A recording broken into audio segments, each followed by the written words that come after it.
9:41 y entramos ya en la última parte de este Vuelta por el Universo de hoy. Y bueno, y vamos a cerrar magistralmente con Ignacio Utin, periodista especializado en temas de Europa del Este, que ya lo recibimos del otro lado de la pantalla. ¿Cómo te va, Ignacio? Buenos días. Gracias por estar una vez más. ¿Qué tal, Marcelo? Buenos días. Bueno, hoy me agarrás solo, a pesar de que me acompañan Marcelo Veneciano y Vero Fernández. Está faltando la capitana del barco, ¿viste? El segundo de a bordo se tuvo que hacer cargo. Bueno, espero que sea por una buena razón, que esté de vacaciones o algo parecido. Pero ¿qué te parece? Se fue a recorrer todo el sur argentino. Por lo menos me debería traer una caja de chocolate en rama, ¿no? Lo mínimo. Bien, bien, me gusta, bien merecido. Bueno, ¿cómo andan tus actividades? Porque te hemos visto en semanas anteriores a full en los grandes medios capitalinos. ¿Cómo anda la venta del libro? Contame un poquito de vos. Bueno, en principio estuve en la Feria del Libro. Hice 2 presentaciones en la Feria del Libro en 2 stands distintos. Sobre todo en la primera con mucha convocatoria. ¡Qué bueno! ¡Qué bueno! Felicitaciones. Gracias. Y por otro lado, un chusmerío.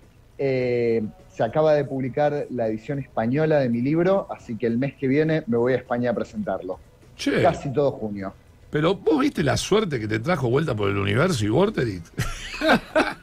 Creí que me ibas a decir la suerte que te trajo Putin y ya iba a cuestionar.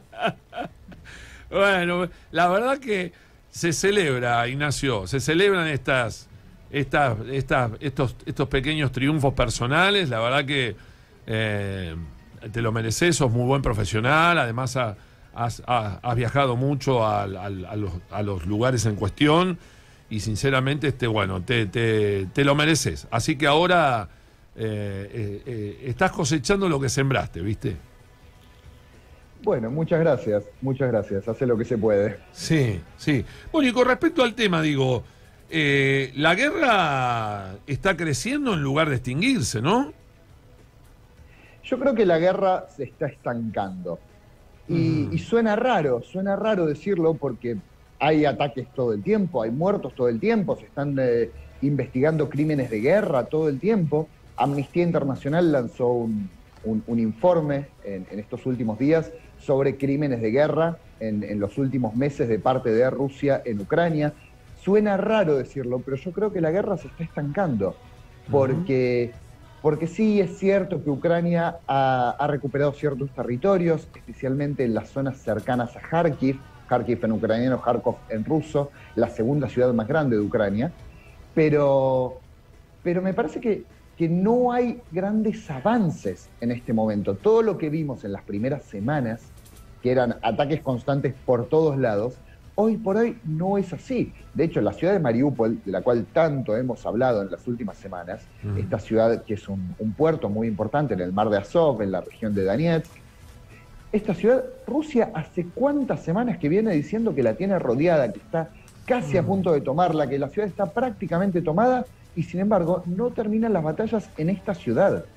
Desde que Rusia empezó a cambiar su estrategia y empezó a moverse cada vez más hacia el este y hacia el sur, la zona de Kiev, de Sumy, de Chernihiv, incluso de Kharkov, toda la zona del centro y norte de Ucrania, digamos que Rusia le dejó de prestar atención. Y sin embargo, la semana pasada, cuando estuvo Antonio Guterres, secretario general de Naciones Unidas, en Kiev, hubo ataques durante su visita a Kiev. Exacto.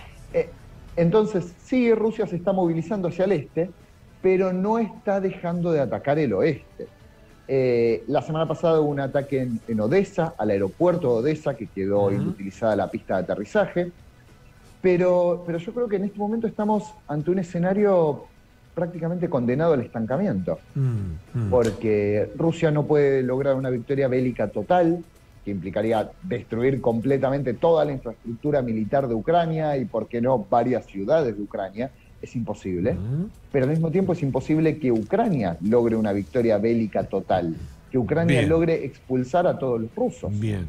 Ahora, te consulto sobre el 9 de mayo porque ha habido muchas especulaciones con esta fecha, si bien Rusia va a conmemorar la victoria sobre Alemania.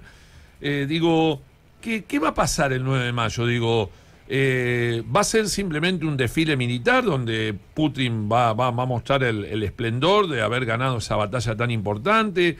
Zelensky apostaba que si para el 9 de mayo no se conquistaba todo Ucrania, Rusia se retiraba del campo militar, y otros dicen el 9 de mayo empieza la tercera fase de la guerra. ¿Qué es el 9 de mayo para vos? Partamos de una base, el 9 de mayo es una fecha muy importante para Rusia y especialmente para Putin. Muy importante. Putin le ha dado al 9 de mayo una relevancia particular que no tenía durante la etapa de Boris Yeltsin, por ejemplo. Con Putin se han potenciado los desfiles militares en Moscú, en la Plaza Roja, se le ha dado cada vez más importancia en el marco de las políticas de Putin que tienen por objetivo devolver a Rusia al gran plano mundial, devolverle el orgullo nacional a Rusia. Entonces, el 9 de mayo, en el medio de una guerra o de una operación especial, como la llama Putin, rodeado de misiles, de tanques, de toda la parafernalia nacionalista y belicista, es muy probable que Putin diga algo o haga algo. ¿Qué puede hacer? ¿Qué puede decir? Bueno, por ejemplo, puede declarar la guerra. Eso sería algo importante, porque recordemos que Rusia no está en guerra. Rusia oficialmente no está en guerra. Rusia está llevando adelante una operación militar especial, que no es una guerra. Entonces podría declarar la guerra oficialmente. Ese sería un cambio importante. También podría pasar que en el marco del Día de la Victoria, Putin declarase una victoria. Después vemos qué significa una victoria para Putin. Quizás, por ejemplo, una victoria sería tomar completamente Mariupol, terminar de conquistar Mariupol y hacer algún tipo de celebración desde Moscú enlazada con Mariupol, como ya ha hecho en Crimea. Cuando tomó Crimea, el 9 de mayo se celebró el Día de la Victoria en Moscú con una transmisión directa desde Crimea. Eso es una posibilidad. Y también puede ser que no pase nada. O sea, tampoco le demos tanta relevancia, tampoco le generemos tantas expectativas. Puede ser que no pase nada y que la guerra siga como hasta ahora. Es una posibilidad. Bien, bien. ¿A quién afectó más la economía de guerra? ¿A Rusia o a Ucrania y a la Unión Europea? En principio Ucrania, sin lugar a dudas. Ucrania va a perder este año al menos el 45% de su PBI, al menos. Leí hace algunos días un informe que la invasión le costó a Ucrania hasta ahora, en apenas 2 meses, 600.000 millones de dólares. Claramente Ucrania es el más perjudicado, sin lugar a dudas. Pero por supuesto que todas las sanciones que siguieron a la invasión afectan a Rusia, sin lugar a dudas.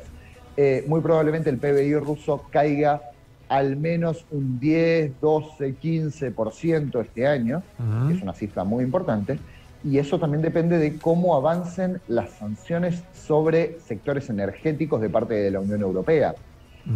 La Unión Europea insiste en que se van a imponer sanciones sobre el petróleo y el gas ruso, pero por ahora no se están aplicando del todo, básicamente porque hay disputas internas al interior de la Unión Europea. Porque Hungría, Víctor Orbán, el primer ministro, el todopoderoso primer ministro de Hungría, no quiere aceptar esto de ninguna forma. Bulgaria no lo quiere aceptar, Eslovaquia y República Checa no lo quiere aceptar, Grecia lo está debatiendo. No son todos los miembros de la Unión Europea los que apoyan la política de Bruselas de imponer sanciones y de dejar de comprar gas y petróleo ruso. Porque básicamente no hay muchas alternativas. Sí, quizás países como España, que están muy cerca de África, tienen ventaja porque pueden recibir más gas de, por ejemplo, Argelia, pero países como Hungría no tienen alternativas. Hungría recibe casi el 100% del gas que utiliza viene de Rusia. No tiene alternativa. La única alternativa sería, Estados Unidos, pero el gas de Estados Unidos es alrededor de un 70% más caro, mucho más caro. Puede ser gas de Azerbaiyán, que Azerbaiyán produce muchísimo gas, pero obviamente no produce tanto como Rusia, no puede exportar a la Unión Europea tanto como Rusia, y también es mucho más caro. Y la otra posibilidad es a través de Turquía, pero tampoco compensa. Entonces sí, la Unión Europea busca imponer sanciones sobre el gas, pero no ofrece ninguna alternativa, al menos ninguna alternativa viable para todos los miembros de la Unión Europea. Bien, bueno, las dos últimas, y desde ya agradecerte por la buena predisposición de siempre. Digo, ¿debe tener motivos Moldavia para tener miedo de ser el próximo objetivo de Putin o depende de cómo le vaya en Ucrania? Yo creo que tiene que tener miedo, sí, sí, absolutamente. En principio porque hay un antecedente importante que es 2014. En 2014 en Moldavia gobernaba un partido más proeuropeo y cuando asumió ese gobierno Rusia impuso importantes sanciones comerciales a la importación de productos agrícolas de Moldavia. Moldavia es un país casi 100% rural que vive de su producción agrícola. Es un país muy pobre, es el país más pobre de Europa en términos absolutos. Y por supuesto que esto destrozó la economía moldava y cuando hubo que votar nuevamente, que fue en 2016, ganó un partido más prorruso, ganó un candidato a presidente que se llamaba Igor Dodon, que era muy, muy cercano a Vladimir Putin, absolutamente. Hoy por hoy, que en Moldavia tiene la presidencia y el parlamento, un partido que se llama PAS, que se llama Partido de Acción y Solidaridad, que es un partido más bien liberal, es un partido bien proeuropeo, por supuesto que tiene razones para temer Moldavia, porque ve los antecedentes del 2014 en la misma Moldavia y ve los antecedentes de Ucrania, cuando Ucrania se empezó a alejar de Rusia. Entonces sí, por supuesto que tiene razones para temer, porque a esto además hay que sumarle el territorio de Transnistria, un territorio al este de Moldavia que tiene frontera con Ucrania y que desde 1992 no está controlado por el Estado moldavo. Es una república autoproclamada y tiene oficialmente 1.500 soldados rusos. Según el Estado ucraniano son 12.000, oficialmente son 1.500. De todas formas, son muchos soldados rusos en Moldavia, que es un país extremadamente débil. Entonces sí, por supuesto que tiene buenas razones para temer. Bueno, y para cerrar, la frutilla del postre, como si fuera poco, habló Lula, hizo unas declaraciones en la revista Time y dijo que Ucrania tenía la misma responsabilidad en la guerra que Rusia con Putin, porque si era un problema del ingreso de Ucrania a la OTAN, Europa y Estados Unidos le deberían haber dicho no desde el principio. Y la pregunta es, ¿Ucrania tiene igual o diferente responsabilidad frente a la guerra? Yo no creo de ninguna forma que Ucrania tenga la misma responsabilidad que Rusia. Rusia es el país que decide invadir violando las normativas internacionales. Yo creo que de ninguna forma. Podemos hablar de las causas que llevan a esta invasión y en ese sentido podemos hablar de la responsabilidad que tiene la OTAN al no dialogar con Rusia en los últimos 30 años. Es cierto, sí, yo concuerdo en que la OTAN tiene responsabilidad. Sí, concuerdo en que ciertas políticas de Ucrania no son para nada simpáticas. No de ahora, no de este año, sino desde hace unos cuantos años. Políticas que tienen que ver con discriminación hacia poblaciones no ucranianas, políticas que tienen que ver con reivindicar a colaboradores del nazismo. No son para nada simpáticas. Pero de ahí a justificar la invasión hay un paso muy grande. Yo concuerdo en que hay una responsabilidad de parte de la OTAN que no supo entablar un diálogo o no le interesó entablar un diálogo con una potencia nuclear como es Rusia. Pero Ucrania es un país independiente y soberano y puede tomar sus propias decisiones. Claro, ahora me acordé por qué lo quiere poner en el mismo nivel de responsabilidad, porque Brasil integra los BRICS, ¿no? Entonces hay que ser condicional también un poco con los amigos comerciales. Bueno. Y de todas formas, perdón, Marcelo, una acotación. Bolsonaro, que en teoría no tiene nada que ver con Lula, Bolsonaro se abstuvo en las Naciones Unidas. El Brasil de Bolsonaro se abstuvo en las Naciones Unidas y no condenó la invasión de Rusia. Tal cual, exacto. Bien, Ignacio, como siempre, un gusto escucharte, hacer este análisis de un tema que realmente ya se ha prolongado en el tiempo, que vamos casi ya para 3 meses de guerra, increíble. Así que bueno, desearte éxitos en tu viaje a España y bueno, y contarle a la gente cómo te pueden seguir.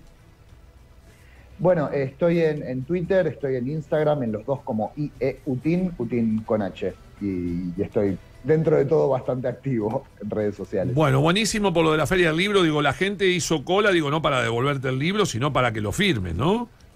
En realidad no firmé ninguno. Pero lo vi a Nick, lo vi al dibujante Nick, y había una fila muy larga para que Nick firmara libros. Yo no estoy a ese nivel. Bueno, te mando un abrazo grande, Ignacio, como siempre, y bueno, felicitaciones por todo el laburo productivo que estás haciendo. Muchas gracias, un abrazo, buen fin de semana. Gracias. Ignacio Utin, periodista especializado en temas de Europa del Este, en diálogo exclusivo con Vuelta por el Universo.